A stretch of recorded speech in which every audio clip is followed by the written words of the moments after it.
Having had a couple of days to reflect, what can we take from Saturday's defeat at Birmingham into Tuesday night's match at Peterborough? Yeah, I always think when you lose games, then the frustration, the disappointment should motivate you for the next game. It's never nice to lose any game, even if it's the team that are top of the league that have been incredibly consistent for I think it's 12-13 games they've not lost. We should still be disappointed because there was parts of our game that I think we can be better. I thought out of possession we were good in the game. We restricted them to very little. The goal was very disappointing before half time. Really poor timing, which in the first half, if we'd gotten it 0-0, I think it would have been deserved, and I think it gave us a great platform for the second half. But I think in possession we have to be so much better. We have to be braver. We have to commit to how we want to play under the biggest amount of pressure, because I do think Birmingham are by far the best pressing team in the league. We need to still stand up to that and be ourselves in that environment under that kind of pressure. So yeah, always learnings to take, whether we win, lose or draw, and like I say, big motivation to win the next game. Some positive news in a way came that Vinnie Harper has got a concussion from Saturday, and it could have been much worse. How does that now look for him in his period of recovery and getting back into the team? Yeah, all the tests he received at the hospital in Birmingham came back negative, and we thank everyone at Birmingham for their help, alongside obviously Mick, who got on the pitch extremely quick, and the care that he got was the best possible care. So we thank Birmingham for that. Now he goes into a concussion protocol, which every day he'll have certain tests that he has to follow, and if he kind of passes those tests, then I think it's the shortest time would be 6 days. If he misses a day, then it just adds on. So fingers crossed he makes all those tests and he's available Saturday, but we'll know that on a kind of day-to-day basis. Missing Vinnie and Jack tomorrow is probably going to give you a bit more of a headache than you already had, but good news is that you'll have Ryan Woods available, because he isn't actually suspended for the next game. Yeah, he's had that many cards, I lost count, and got it wrong after the game Saturday. But apparently when you get a yellow and a red, the yellow doesn't count, it just turns into a red. So yeah, nine yellows. I do think, again, some of his yellows have come from not engaging higher and not being as aggressive as we would like higher, and he becomes the fall guy, where I think we can be more aggressive to win the ball and maybe run the risk of a foul higher up the pitch. But yeah, he needs to be careful. He needs to try and no more yellow cards to obviously not get that suspension. But in terms of the short term, we're delighted to have him on Tuesday, that he's available. It's big for the team, and like you said, under the kind of little bit of a crisis, losing obviously Tristan Johnley last week, and then obviously Vinnie and Jack McMillan from the game. The team and the squad are very stretched, but whenever somebody falls out the team, then it's a big opportunity for somebody else to come in and show what they can do. So we'll train today and put everyone kind of together tomorrow and get a team that's capable of going to Peterborough to win. Peterborough have had a pretty difficult season so far and probably don't sit where you'd expect them to in the league at this point. But they picked up a strong point on Saturday, goalless draw against Leyton Orient, who've been in incredible form recently.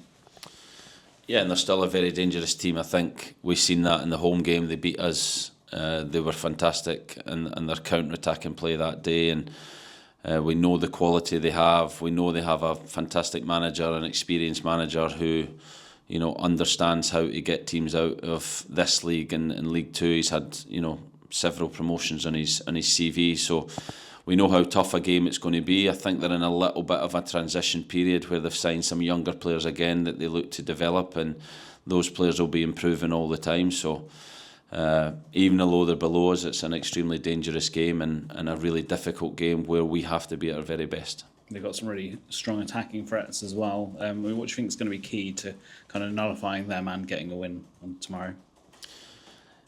I think just being ourselves. I think that's the, out of possession, I think we've really improved in recent weeks, and I think Saturday was another positive step forward in terms of that. We had to change our formation a number of times. Their goalie obviously had a really tight calf or hamstring because he went down twice in the game. They had to change their shape because of what we were doing.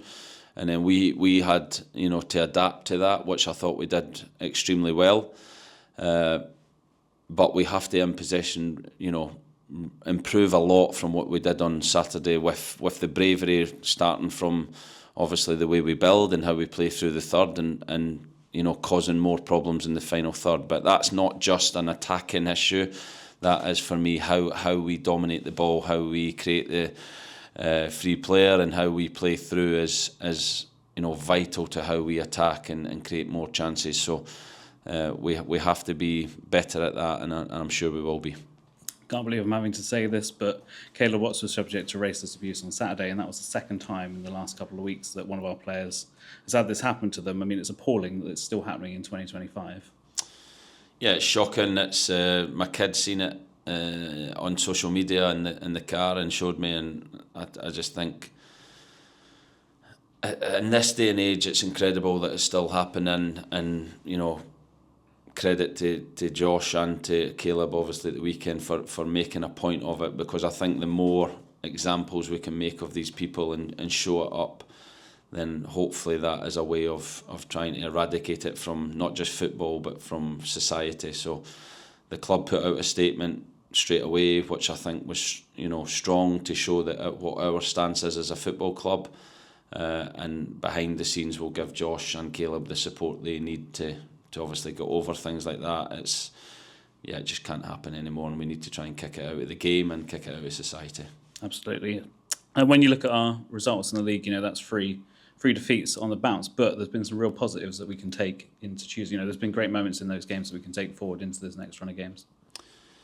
Yeah, look, we're playing teams right up the top of the league, and the margins are really small. And obviously Wycombe, Bolton, we fell really badly on the wrong side of a defeat in the outcome.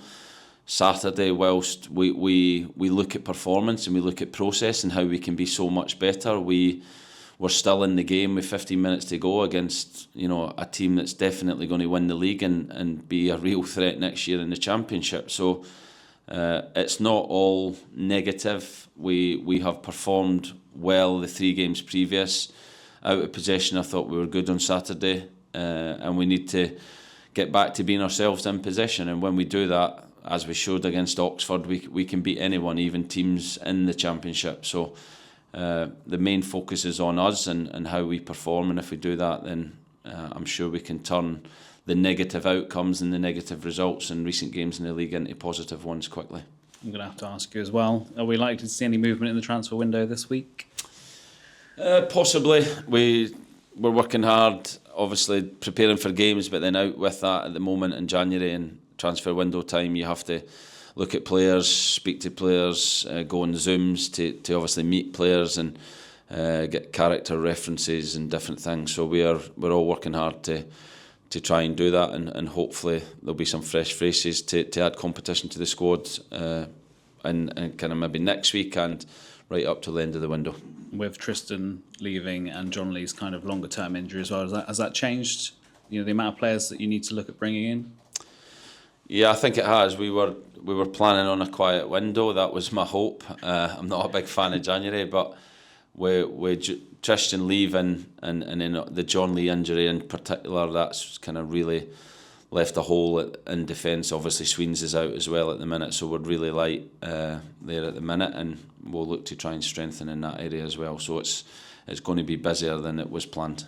One final bit of news as well, Mustafa Carriol has departed the club at the end of his short-term deal as well. Goes with our best wishes.